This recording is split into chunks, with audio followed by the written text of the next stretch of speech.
All right, coming to you from the home office. I'm not there, but you're there. And in this case, I'm here and you're not there.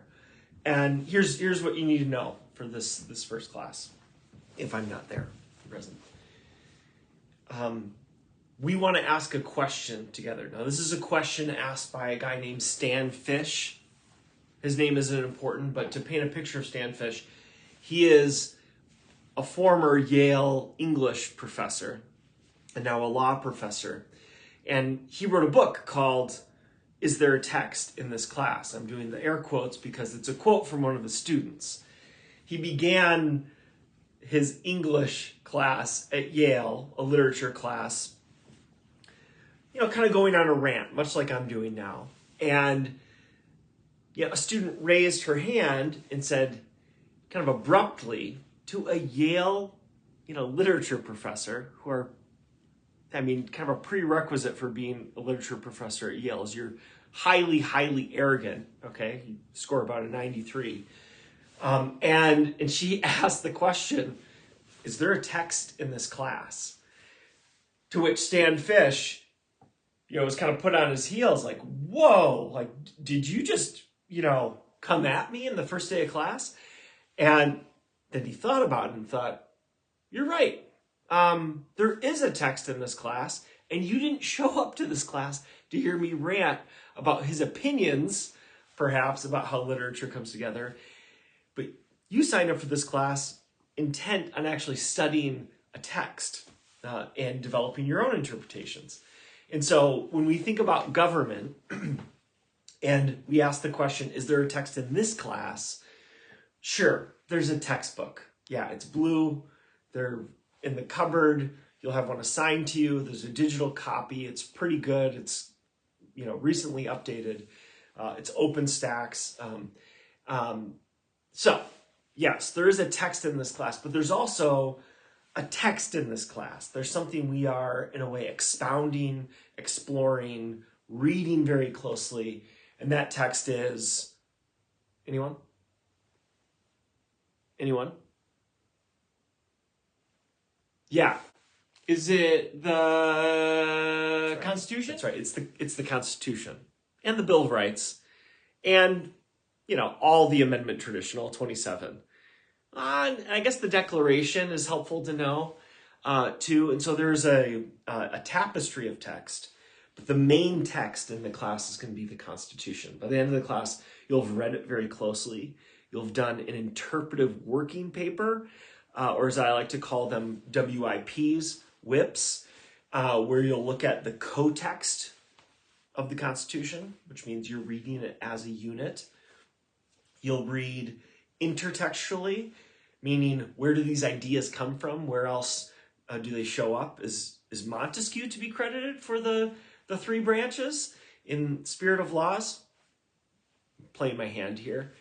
The Federalist Papers, which are written after the Constitution and are convincing particularly New Yorkers to adopt the Constitution.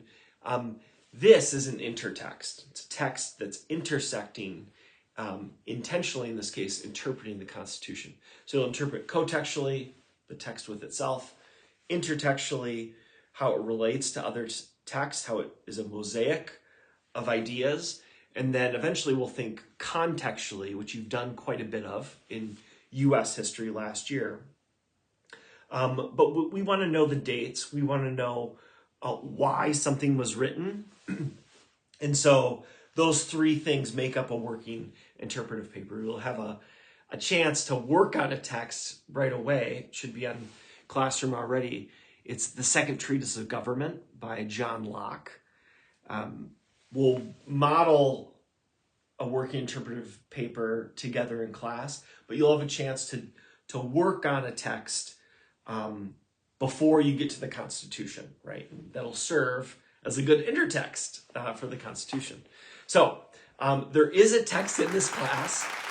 One of the reasons why I want to enunciate that now is part of what happens particularly in a government class, is I don't have my blue marker here, but if I had a blue marker and a red marker, I could kind of dramatize this.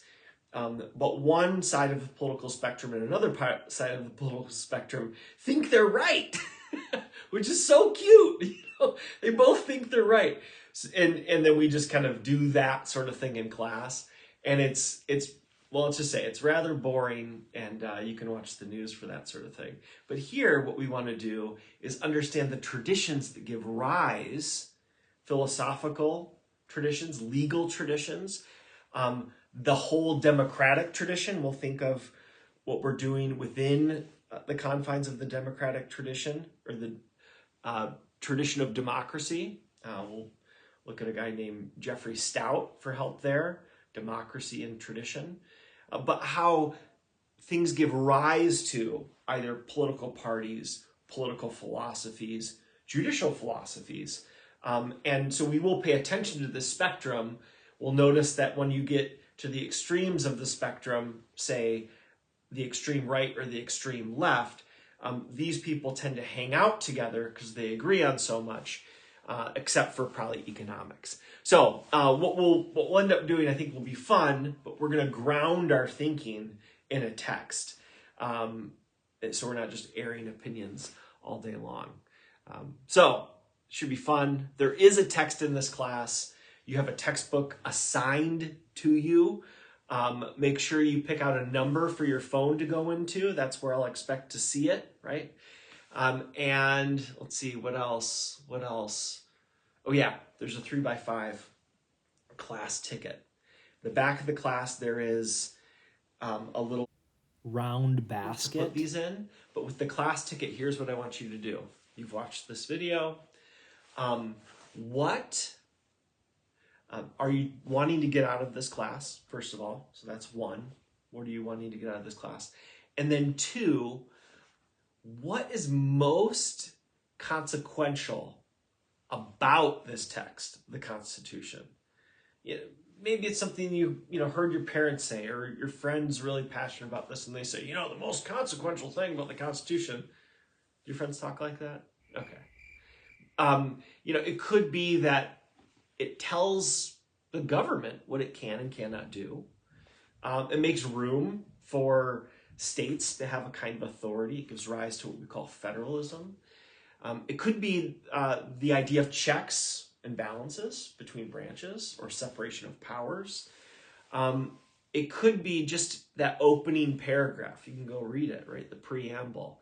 That it is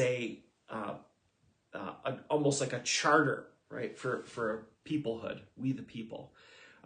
What do you think is most consequential about the text of the Constitution? All right, so 2 questions. What do you want to get out of the class? What do you believe to be, or know to be, or hope is true? Most consequential about the text of the Constitution. Hopefully I'll see you tomorrow.